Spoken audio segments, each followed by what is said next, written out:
बिस्मिल्लाहिर्रहमानिर्रहीम। आज हम बात करेंगे स्टेडी स्टेट एनालिसिस में, जिसमें हम साइनोसाइडल करंट्स और वोल्टेज की बात करेंगे। तो सबसे पहले हम देखते हैं कि बेसिकली स्टेडी स्टेट एनालिसिस क्या होता है साइनोसाइडल वेव का।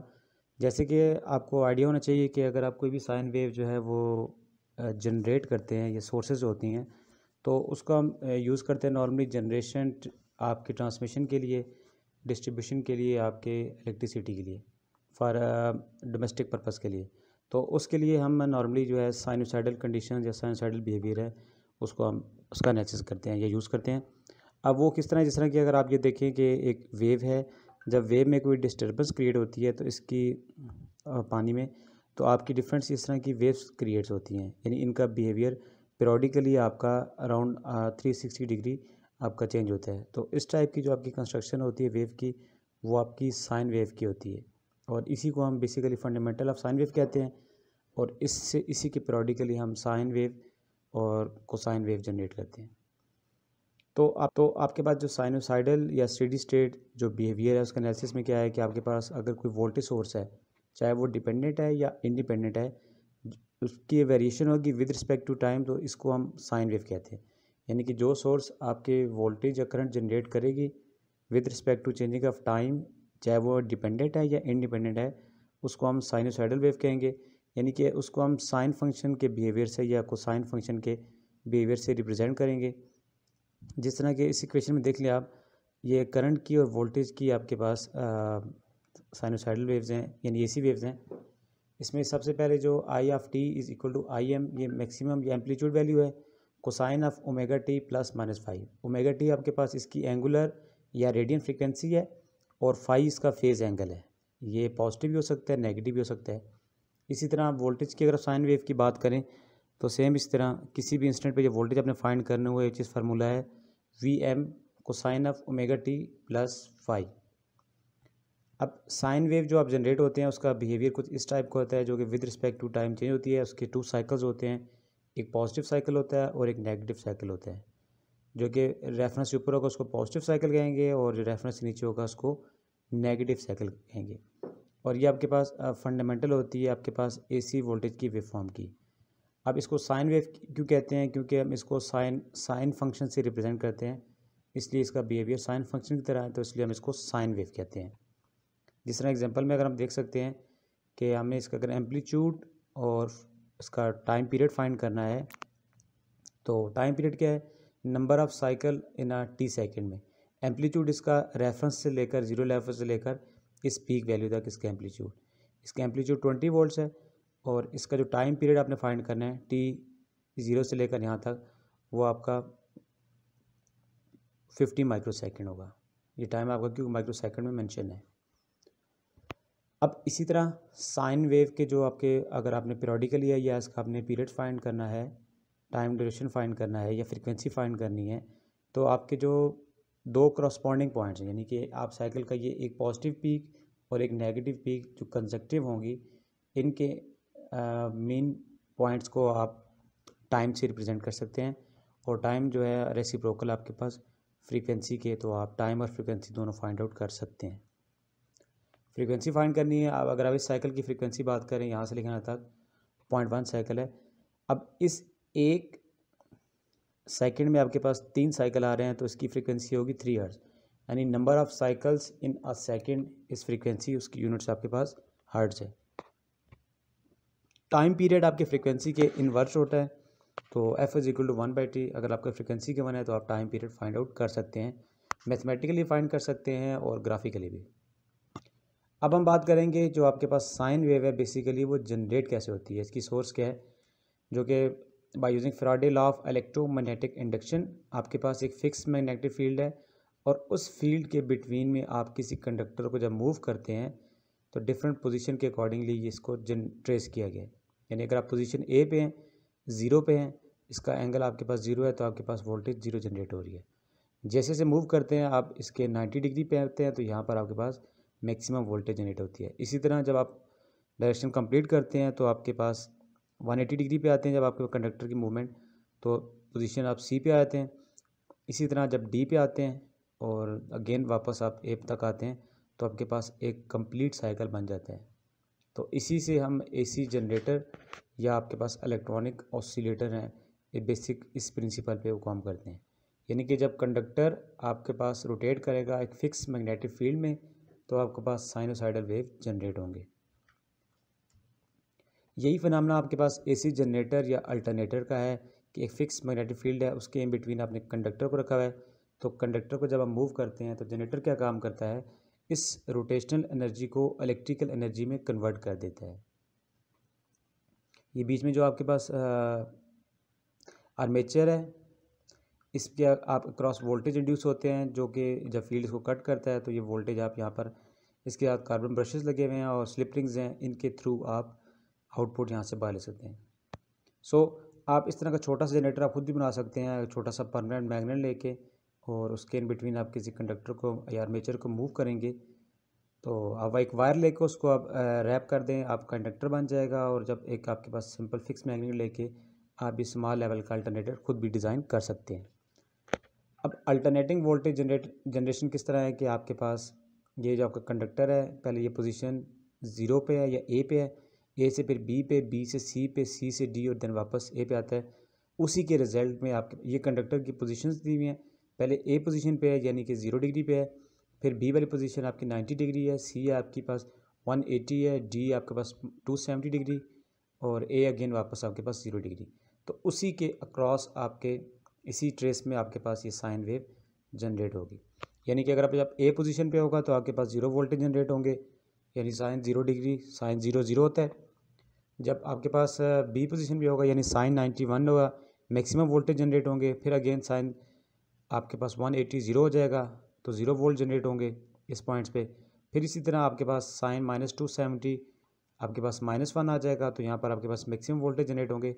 और फिर अगेन आपके पास 360 या 0 डिग्री पे आपके पास 0 वोल्ट जनरेट होंगे। सो इस वेव फॉर्म से आप ये बता सकते हैं कि वोल्टेज जो आपकी वो जो वोल्टेज इस इंडक्टर में इंड्यूस हो रही है वो प्रोपोर्शनल है आपके इस एंगल की। यानी एंगल जैसे जैसे बढ़ता जाएगा साइन का, मैक्सिमम 90 डिग्री है, तो उस केस में आपके पास वोल्टेज मैक्सिमम इंड्यूस होते जाएंगे। अल्टरनेटर का ये आपके पास बेसिक फिनोमेना है कि जब इस कंडक्टर को मूव करते हैं तो लाइंस ऑफ फोर्सेस कट करती हैं, तो उसके अकॉर्डिंगली आपके पास वोल्टेज इंड्यूस होते हैं। सो आप इन पोल्स की नंबर ऑफ पोल्स को बढ़ाकर आप इन साइकिल्स को बढ़ा सकते हैं। और अगर आप जनरेटर के जो पोल्स बढ़ाएंगे तो उस केस में क्या होगा, आपके पास रेवोल्यूशन ऑफ हो जाएंगे और आपकी साइकिल्स बढ़ जाएंगे।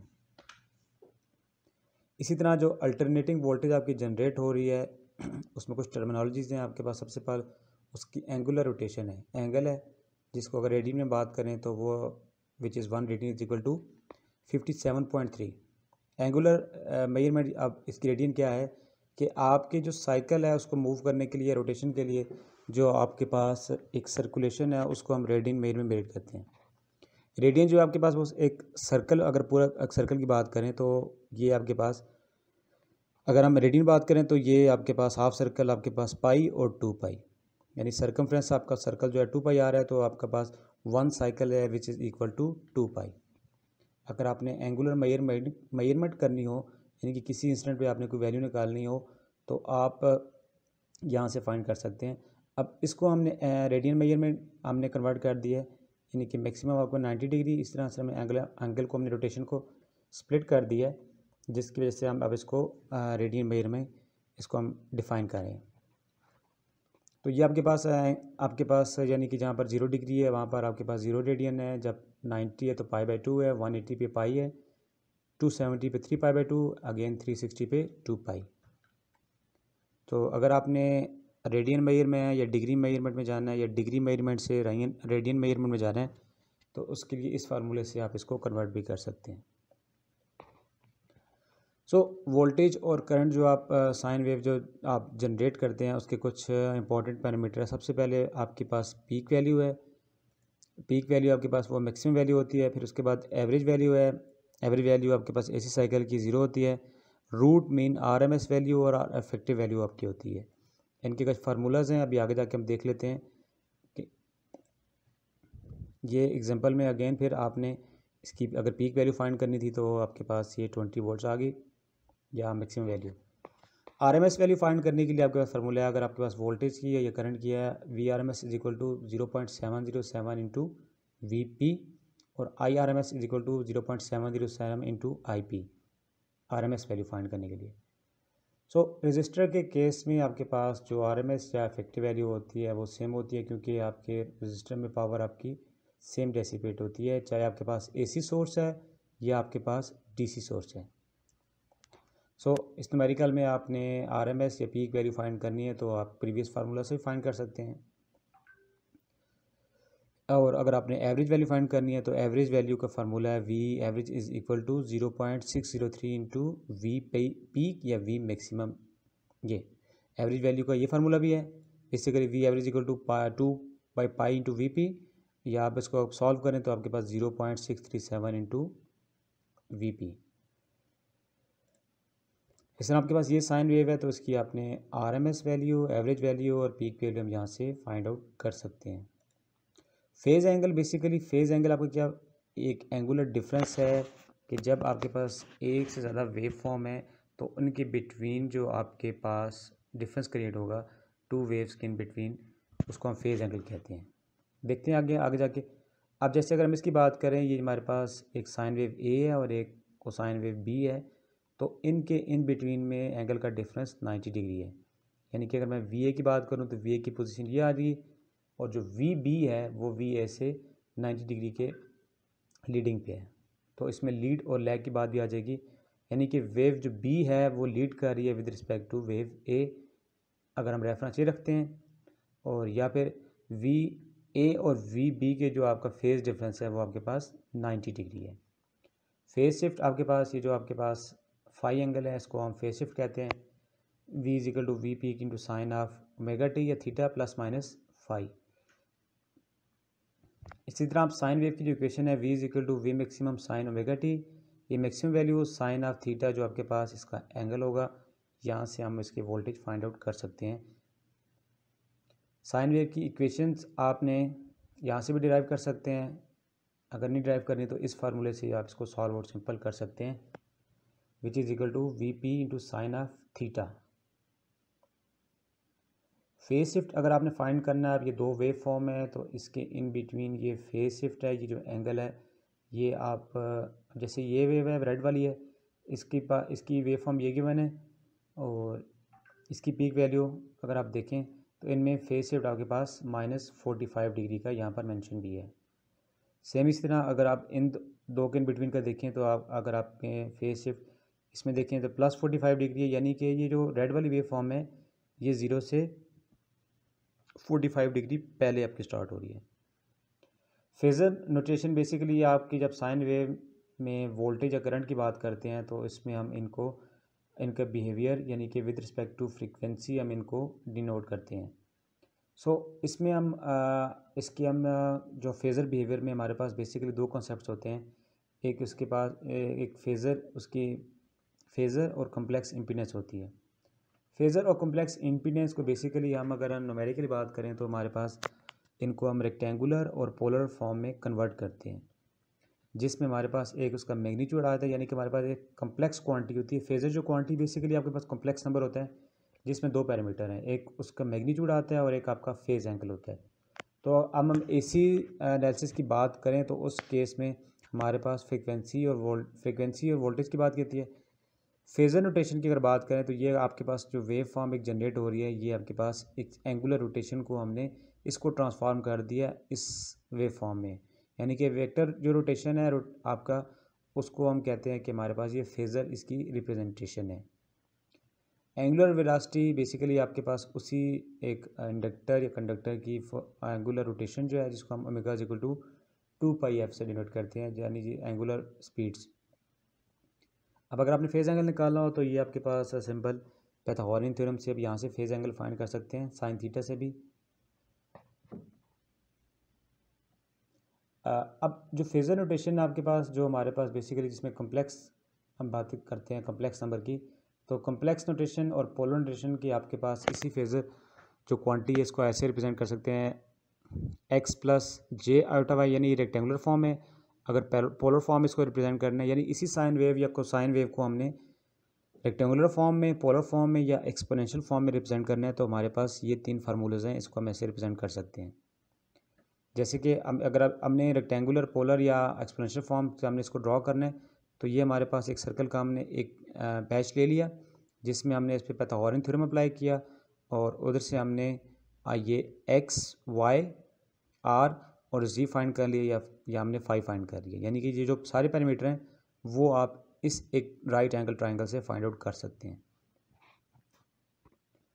तो ये कुछ आपके पास मैथमेटिकल प्रॉपर्टीज़ हैं। अगर आपके पास एक से ज़्यादा साइन वेव हैं, अगर उनके पास उनके फेज़र और आपके पास कम्प्लेक्स पैरामीटर हैं तो दो वेव फॉर्म को आपस में आपने किस तरह ऐड, सब्ट्रैक्ट, मल्टीप्लाई, डिवाइड या रेसिप्रोकल या उनका कंजुगेट कैसे लेना है। इसी तरह अगर आपने उस फेज़र रिप्रेजेंटेशन को आपने चेंज करना है रेक्टेंगुलर से पोलर से तो उस पर्पज़ के लिए भी आप ये फार्मूलाज यूज़ कर सकते हैं। बेसिकली फेज़र रिप्रेजेंटेशन में यही होता है कि आपके जो एंगल रोटेशन है उसको आप साइन वेव में कन्वर्ट करते हैं।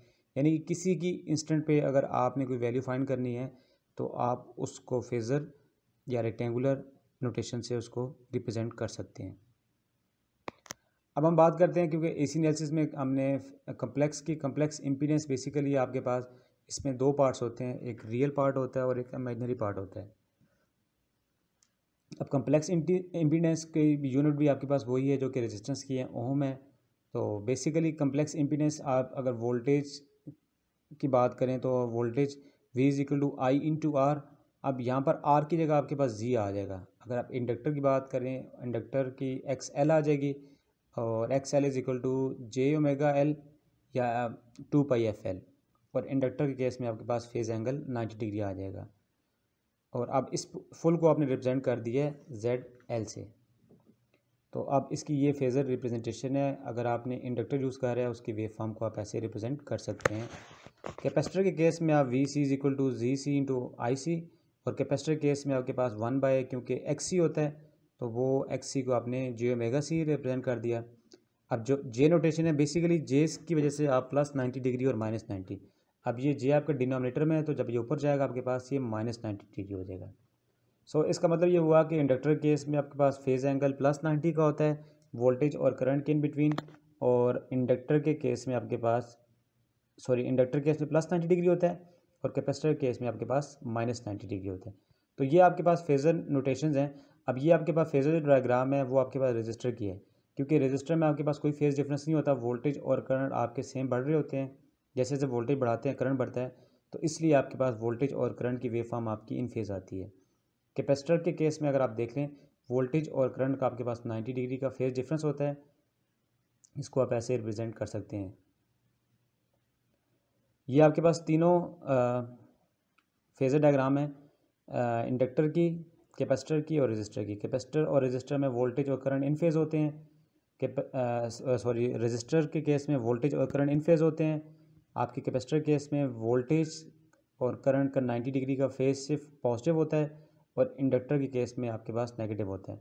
मींस कि अगर आप इंडक्टर और कैपेसिटर की बात करें तो इंडक्टर और कैपेसिटर में जो करंट है वोल्टेज से 90 डिग्री आपके पास लीड कर रहा होता है और इंडक्टर केस में आपके पास 90 डिग्री लैग कर रहा होता है। सेम इसी तरह आप जिस तरह डीसी में आपने किरचॉफ लॉज अप्लाई किए थे केसीएल और केवीएल, सेम इसी तरह आप एसी एनालिसिस में भी आप केसीएल और केवीएल अप्लाई कर सकते हैं। और डीसी में क्योंकि आपके पास रेजिस्टेंस थी और एसी केस में आपके पास इम्पीडेंस आ जाएगी जिस इम्पीडेंस को आप रिप्रेजेंट कर देंगे। अगर इंडक्टर है तो उसको जे ओमेगा से रिप्रेजेंट कर देंगे, कैपेसिटर है तो उसको आप इम्पीडेंस का फॉर्म में 1/जे ओमेगा सी से रिप्रेजेंट कर देंगे। अब अगर हम पावर की बात करें तो रजिस्टर के केस में पावर आपके पास जो होती है वो रियल पावर होती है, यानी वोल्टेज और करंट दोनों आपके इन फेज़ होते हैं, इम्पीडेंस आपकी सेम होती है। यानी कि अगर आपके पास रेजिस्टिव सर्किट है तो इम्पीडेंस आपके पास सिर्फ रेजिस्टेंस होगी। अगर उसमें इंडक्टर या कैपेसिटर ऐड होगा तो देन आपकी जो इम्पीडेंस है वो चेंज हो जाएगी। यानी कि टोटल इम्पीडेंस सर्किट की Z is equal to R plus minus J X L minus X C. यानी अगर इंडक्टर है तो आपके पास एक्स एल आ जाएगा, कैपेसिटर है तो आपके पास एक्स सी आ जाएगा।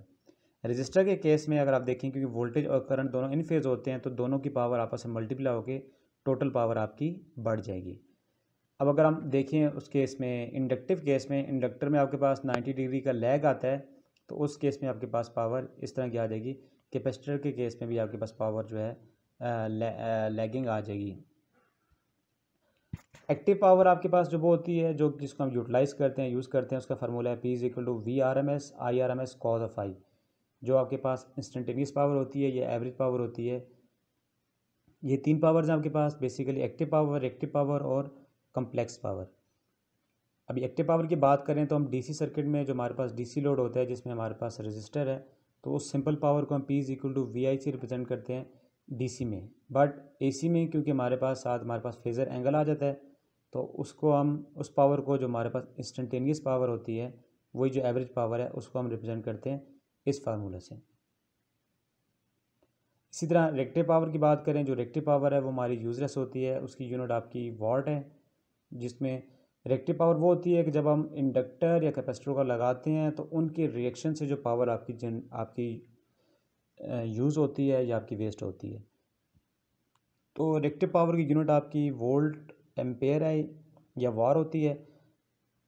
उस केस में आपके पास इंडक्टर या कैपेसिटर अगर होगा तो आप उनकी जो पावर है Q=VI sin phi से या Q=VI cos phi से निकालेंगे। अपीरेंट पावर होती है जो आपके पास टोटल सर्किट की पावर होती है जब आपके पास एसी सोर्स यूज़ कर रहते हैं, यानी कि उसमें आपके पास रेजिस्टिव पावर और इंडक्टिव या कैपेसिटिव पावर दोनों को ऐड करके दोनों को रिजल्ट में जो पावर आती है उसको हम अपीरेंट पावर कहते हैं। और उस केस में आपके पास इंडक्टर या कैपेसिटर अगर होगा तो आप उनकी जो पावर है Q=VI sin phi से या Q=VI cos phi से निकालेंगे। अपीरेंट पावर होती है जो आपके पास टोटल सर्किट की पावर होती है जब आपके पास एसी सोर्स यूज़ कर रहते हैं, यानी कि उसमें आपके पास रेजिस्टिव पावर और इंडक्टिव या कैपेसिटिव पावर दोनों को ऐड करके दोनों को रिजल्ट में जो पावर आती है उसको हम अपीरेंट पावर कहते हैं। और इसका यूनिट आपके पास VA इसको रिप्रेजेंट करते हैं एस से। अब जो आपके पास रिएक्टिव पावर होती है और उसकी इंपॉर्टेंस क्या होती है, बेसिकली जो रिएक्टिव पावर होती है वो आपकी सोर्स से कंज्यूम की जाती है। यानी कि अगर हम बात करें सिंपल डीसी सर्किट में तो आपके पास एक फ्लैश लाइट जो पावर होती है जो बल्ब को ऑन करने के लिए इस्तेमाल की जाती है, जिसकी वजह से आपका वो जो बल्ब है या आपके पास वो लोड है वो आपको ऑपरेट करता है, तो उसको हम वाट से ज़ाहिर करते हैं। बेसिकली वो हम डिवाइस की परफॉर्मेंस देखते हैं। जो हमारे पास एक्टिव पावर होती है जो हम डिवाइस को ऑन करने के लिए यूज़ करते हैं उसको हम एक्टिव पावर कहते हैं या रियल पावर कहते हैं। और एसी सिस्टम में हम देखें जो हमारे पास मॉडर्न एसी सिस्टम है उसमें जो हमारी जो डिवाइसेस होती हैं स्पेशली जैसे कि मोटर्स है या इंडक्टिव डिवाइसेस हैं जिसमें हमारे इंडक्टर लगे हुए हैं या कैपेसिटर लगे हुए हैं, तो उसमें हमारी जो पावर है जो क्योंकि कैपेसिटर के केस में या इंडक्टर के केस में आपके पास लीड और लैगिंग का आपके ऑप्शन आ जाती है, तो वो आपकी वो जो पावर होती है उसको हम रिएक्टिव पावर करते हैं।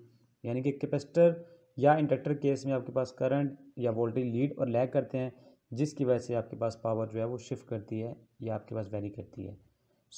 अगर आपने इस पावर को आपने रिड्यूस करना हो तो उसके लिए आप कैपेसिटर के पावर बैंक्स यूज़ करते हैं ताकि आपका पावर फैक्टर जो है इंक्रीज़ हो जाए। यानी कि अगर आपके पास इंडक्टिव लोड है तो उस केस में आपके पास जो सोर्स है या सप्लाई है उसका जो पावर फैक्टर है वो कम हो जाता है, जिसको आप इम्प्रूव करने के लिए पावर बैंक लगाते हैं। तो ये एक आपके पास पावर ट्रायंगल है जिसमें आप तीनों पावर को रिप्रेजेंट किया गया है। ये रियल पावर है, इधर आपकी परपेंडिकुलर रिएक्टिव पावर है, तो इन दोनों के रिजल्ट में अपीरेंट पावर है। तो बाय यूजिंग पाइथागोरियन थ्योरम से आप पावर फाइंड कर सकते हैं। आपने पावर फैक्टर फाइंड करना है वो फाइंड कर सकते हैं। आपने रियल, एक्टिव, रिएक्टिव या कोई भी पावर फाइंड करनी है तो आप इन फार्मूला से फाइंड आउट कर सकते हैं।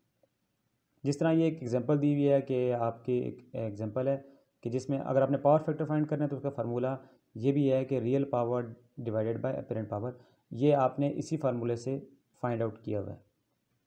जैसे कि एक ये प्रैक्टिकल एग्जांपल है आपके पास, इसमें एक पेप्सी है या ड्रिंक है, तो ये आपके पास वो रियल पावर है या एक्टिव पावर है या ट्रू पावर है जिसको आप यूज़ करते हैं। इसके रिएक्शन की वजह से यहाँ पर कुछ आपके पास रिएक्शन हुआ है, इसके एक्शन की वजह से यहाँ पर कुछ रिएक्शन है, तो उसको आपने रिएक्टिव पावर कह दिया और इन दोनों का जो रिजल्ट होगा उसको हम अपीरेंट पावर कहते हैं। तो ये पावर ट्रायंगल से आप पावर डिफाइन कर सकते हैं। इंडक्टिव लोड के केस में इंडक्टर में क्योंकि आपके पास पी और क्यू आ जाएंगे, पी और क्यू, पी आपके पास रियल पावर है, ये आपके पास रिएक्टिव पावर है और ये आपके पास अपीरेंट पावर है। जो प्रीवियस फार्मूलाज थे उनसे आप इसको फाइंड आउट कर सकते हैं। तो अगर आपने AC पावर फाइंड करनी है तो उनके ये कुछ फार्मूलाज हैं। इन फार्मूला से आप P आपके पास real power, active power, Q आपके पास रिएक्टिव पावर और ये आपके पास अपीरेंट पावर। इन फार्मूलाज में आप वैल्यू सब्स्टिट्यूट करके आप इसको in the form of inductance, in the form of impedance भी आप फाइंड आउट कर सकते हैं। जैसे कि एक सर्किट गिवन है, इस सर्किट में आपने क्या करना है, आपने पावर फाइंड करनी है, कौन सी रिएक्टिव पावर फाइंड करनी है, कौन सी रिएक्टिव पावर है जो कि सोर्स से दी जा रही है सर्किट को। इसके अलावा ये भी आपने फाइंड आउट करना है कि वो जो आपकी जो पावर है, रिएक्टिव पावर है जो आपके ईच कंपोनेंट्स को डिस्ट्रीब्यूट की जा रही है, आपने यानी कि PQ और आपने S फाइंड करना है इसमें। तो PQ इस इन प्रीवियस फार्मूला से आप PQ और ये पावर फैक्टर और ये आप S ये इन यहाँ से आप फाइंड आउट कर सकते हैं।